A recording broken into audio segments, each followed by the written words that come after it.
আজকে কথা বলবো Prince once upon a time in Dhaka এই ছবিটি নিয়ে।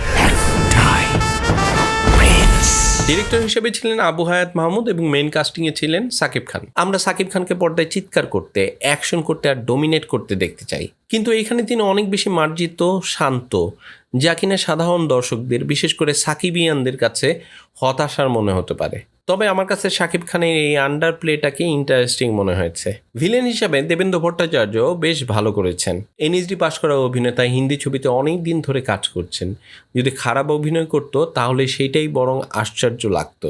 তাসনিয়া ফারিনের ক্যারেক্টারটা অনেক বেশি স্ক্রিন টাইম পায় নাই, কিন্তু যতটুকু পেয়েছে ততটুকুতে ঠিকঠাক ছিল। আবার জ্যোতির্ময় কুণ্ডের ব্যাপারে একটা কথা না বললেই না। আপনারা কি কখনো মিনা কার্টুন দেখেছেন?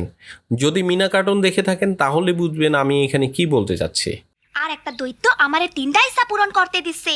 জ্যোতির্ময়ীর ডায়লগ ডেলিভারি শুনলে আপনাদের কাছে মনে হবে যে মিনা কার্টুনের মিনাই পর্দার মধ্যে কথা বলতেছে।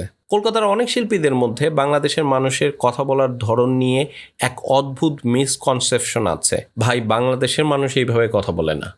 ডিরেক্টরের দরকার ছিল এই ব্যাপারটা একটু কড়া নজর দেয়া।